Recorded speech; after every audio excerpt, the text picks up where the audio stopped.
So we have a sequence. I started the sequence.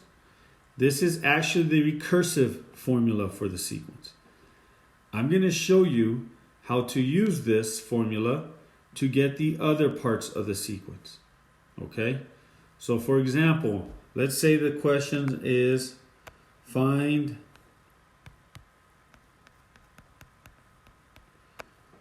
the next term. Okay? So we're trying to find this guy. Okay? But we're going to use a formula. I know most of you can see the pattern. We're basically multiplying by 2. Okay, so my answer here should be 16. But I want to show you how it works using the formula. All right? So let's go ahead and use this formula. What we want to understand is the n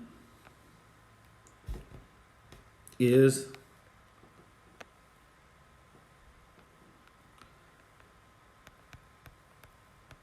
the term that we want.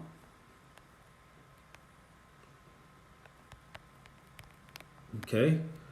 For example, this is term 1, term 2, term 3, and we're trying to find term 4. So what I'm going to do to use this formula, I want to plug in term 4. So we're going to plug in, because we're trying to find term 4.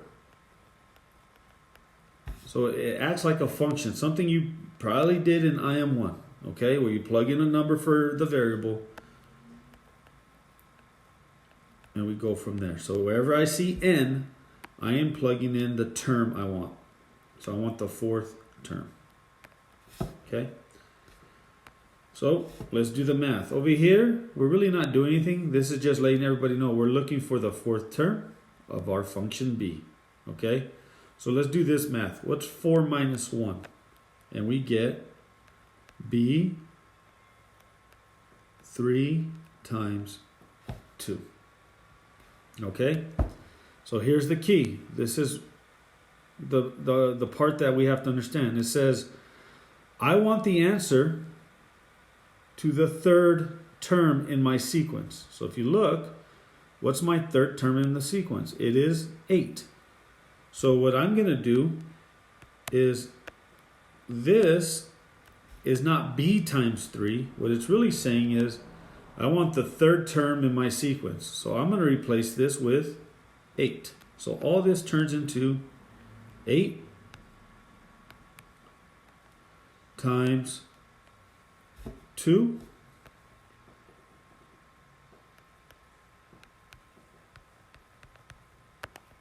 okay, and then now we can do the math. So the 3rd term in my sequence was 8. 8 times 2 is 16. So what this says is the 4th term in my sequence is 16. Okay, and this is how the recursive formula works. And the reason it's called recursive is, in order to find the next term, you need to know the term before it. For example, to find the 4th term, I had to know the 3rd term. Okay? To find the 3rd term, I have to know the 2nd term. To find the 2nd term, I need to know the 1st term. That's why this portion of the formula is very important. Without the 1st term, that's what this is saying. Hey, the 1st term in my sequence is 2. Without this guy, we wouldn't be able to find the 2nd term. Okay? Let me just show you what I'm talking about. So let's say I want to find let's pretend we didn't know the 2nd term. Okay, so let's pretend we're trying to now find the 2nd term. Okay, and we're going to use the formula to do it. So let's do our math over here in the side over here. We're going to try to find the 2nd term in our sequence. So wherever I see n, because I want the 2nd, I'm going to plug in the number 2. I want the 2nd term. So it's b 2 minus 1 times 2. Okay? So let's do the parentheses first. 2 minus 1 is 1 times 2. Okay? So what this is saying is now in order to find my second term, I need to know the answer to my first term. So if you look at our formula that we were given here, it tells you b parentheses 1 is actually equal to 2 because it's the first term in my sequence. So I can replace b1 with the number 2. Okay? Without this information, I'm not able to find the second term. So now I can bring down the math. And 2 times 2 is 4. So the second term in my sequence, which we all know because I gave it to you already, is 4. So we would then put 4 here. Okay? So again, recursive. The word recursive means we have to reuse the prior number in our sequence. Okay? So if I want to find the 5th term, I better know the 4th term. If I want to find the 100th term, I better know the 99th term. If I want the 99th term, I better know the 98th term. And so on. Okay? So the recursive formula, yeah, it's easy to use, but it's not efficient. Okay? Because if you really did have to find the 100th term, you would have to do this over and over again until you get to the 99th term to find the 100th term. Okay? Hopefully this is helping you understand how these formulas work. All right, so we're going to do this one. Okay? We're going to find 3 terms. So my goal here is to find the first 3 terms in our sequence. And the only thing we're going to do is use the formula. So here's term 1, term 2, and term 3.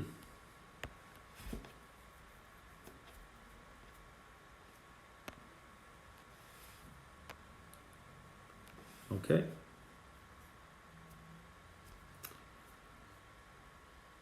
We good to go? All right. So let's go ahead and do this. So first and foremost, this tells us what? That our first term, that's what this means, our sequence G, or our function G, the first term is 40. So it's already given to us. So I now know this is 40. Okay? And the reason it has to be given is because we cannot find the second term until I know the first term. So now I want to find the second term. So I'm going to use the formula to find the second term. So I'm going to plug in G, and I want the second term. And anywhere I see the letter N in this case,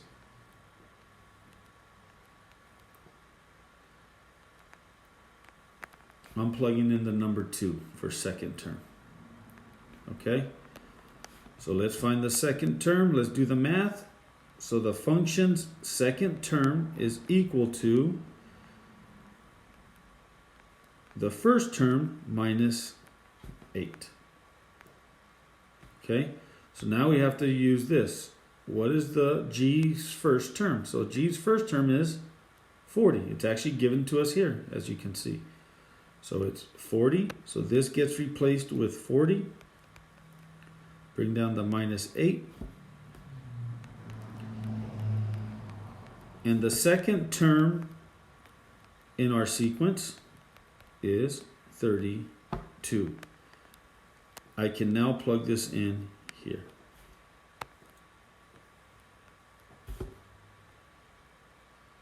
Okay, so now we found the second term. Now let's find the third term using our formula. So the third term is G of 3 equals G of 3 minus 1 minus 8. Let's clean this up. This is going to be G. 3 minus 1 is 2.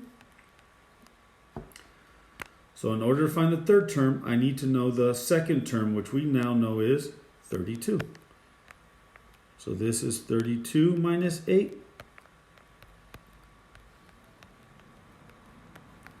So G3 is equal to 32 minus 8.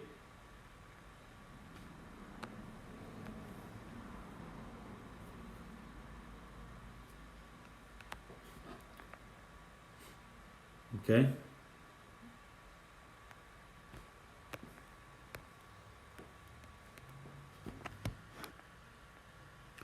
All right, and we just found the first three terms. The first one was given to us. We used the first one to find the second one, and then we used the second one to find the third one. All right, guys, I just wanted to show you, explain how that recursive formula works. Next week, we're going to be doing formulas that we can find any term in the sequence, and we don't have to know any of these numbers. So I can use a formula next week where I plug in, hey, I want the 80th term. We plug in the number 80, and it will spit out the 80th term. Okay, those are called explicit formulas, and that's where we're headed next week. Okay, so what I used right here is function notation. So we're using function notation. Oops. But this can also be written in subscript notation, and it works the same way. So it could be written as Gn equals Gn minus 1 minus 8. Okay, so let me just show you how that works. So let's pretend we're going to use this guy to find the second term. We already know the second term is 32. So I'm going to plug in the number 2 for n here. So it just looks like this. G2 equals G2 minus 1. Okay. No math here, but 2 minus 1 is 1. So G2, or subscript 2, is G1 minus 8. So basically it says I need the first term in G. Well, here's my first term in G. So G1 gets replaced with 40. Very similar to what we did here for the function notation. Okay. So the second term in G is the first term, which is 40 minus 8. And the second term in G is 32. All right, which we know that should be our answer because we already did it. I just wanted to show you how it looks like using subscript. Okay, so this is subscript notation, and this one is function notation. Get comfortable with both as we go forward. So hopefully you know how to use both of them. They're exactly the same thing, just written slightly different. Okay, let me stop sharing real quick because I want to skip back.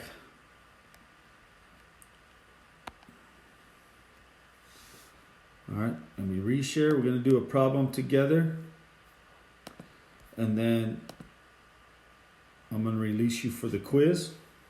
Number 6. All right, number 6, we want to find the next 3 terms. Okay, so first and foremost, we got to figure out how am I going from here to here to here. Okay, so am I using addition, subtraction to get here? Am I using multiplication or division? Okay, so the best thing I can show you right now, it looks kind of iffy on, dang, that's going to be hard to figure out. How do I get from the first guy to the second guy? Okay, here's a little trick. To check if it's addition, subtraction, take the first guy or the second guy and subtract away the first guy. And this can help you figure out if we're adding or subtracting to get to the next term. So here's the second term, and I'm subtracting the first term, which is 20.75. Okay. Again, this is on the notes if you saw the notes from Monday. So I'm going to do this in my calculator. 16.25 minus 20.75. So what this tells me is I'm going to check that from one term to the other, I am subtracting 4.5. So let's check if that actually works. So let's check the first one. 20.75 minus 20.75 minus 4.5. And what do you know? It gives me 16.25. Now let's try it for 16.25 minus 4.5. Let's see if he gets 11. So minus 4.5, we get 11.75. So far it works. Now let's go 11.75 minus 4.5, and it gives me 7.25. We have just found what works. Okay? So we know we are subtracting 4.5 to get to the next term. So to find the next three terms, let's just continue subtracting 4.5.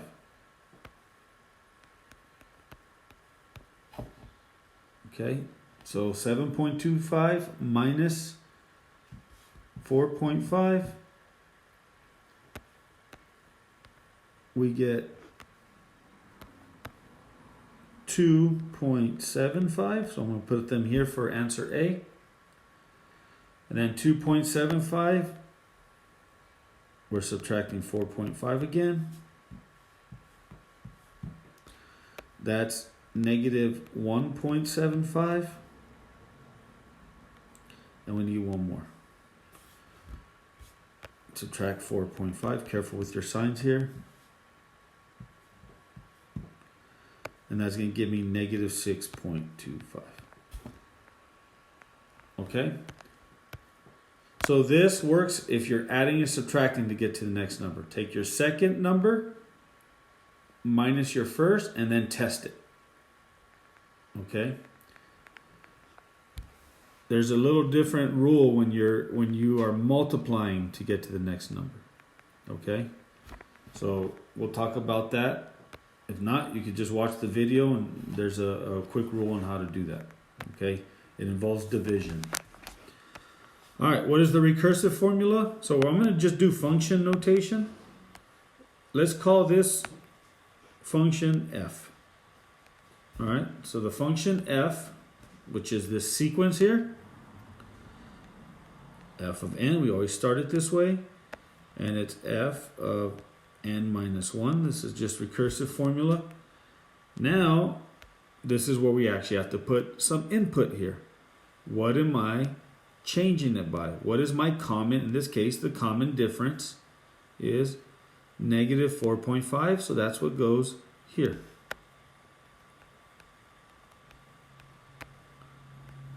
Okay, as I shown you before, we now have to put the first term because the recursive formula does not work without the first term, so we got to write that down. So the function f's first term is 20.75. And we are done with the recursive formula. I use function form. I like it better. Okay. Now, is the sequence geometric or arithmetic? If you remember from Tuesday or if you watch the notes, if you're adding or subtracting to get to the next term, it's arithmetic. Okay? And the reason it's arithmetic is because we are adding, or actually we are, in this case, subtracting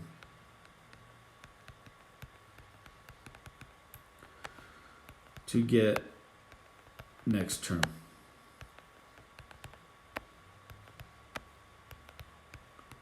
Okay, and mathematically, the more mathematical way of explaining this is we have a common difference. Remember, when you add or subtract, this is called a common difference. When you multiply, it's called a common multiplier. So it's a common difference of, and then tell me what I'm adding or subtracting. It's the common difference of negative 4.5. Okay? So describe what the graph will look like using sentences. If you can't picture this, then think of these as your outputs. And our inputs are 1, 2, 3, 4. Okay, so if you really want to, you can graph 1 comma 20.75, 2 comma 16.25, 3 comma 11.75, and so on. Okay, so if I did graph it, it would look something like this. Okay, where I have dots like this. Okay, so I know that off the bat because arithmetic, as I told you on Tuesday, arithmetic always makes line graphs. And I know my line graph is starting out high and we are going down, we are decreasing constantly. Okay, so we will put a linear or line graph, and we are decreasing, we're going down from left to right, or our sequence is going lower, and we're decreasing constantly. Okay, we're going down in a line pattern. Okay, remember the other one, if you have geometric, again, rewatch my video from Tuesday. If you have geometric, it's an exponential graph, not linear. Exponential graph, and it does not increase or decrease constantly. Okay? So that is number 6. Okay, guys, so what I'm going to do is I'm going to give you the quiz. You're going to have the rest of the period to finish the quiz. If you finish early, which I suggest, or I think you will, okay? Then work on the calendar stuff, especially the stuff that is late, because progress reports are now due for me the 15th, as I mentioned before, and I want to get your late work in by the 13th, so I have enough time to grade it. I'm actually going through the grade book now to just update some of the stuff you've already turned in, okay? So again, progress reports coming out the 15th. You have a quiz. Turn in the quiz into the calendar where I showed you. If you finish early, work on the calendar work and do the late work first. And then I'm going to give you the check-in code as well. So don't forget to check in before you leave today. Okay? So here is the quiz. Okay? And also the check-in code is going to be, hold on, let me check it because I forgot it. It's coffee. So I'll put that down here.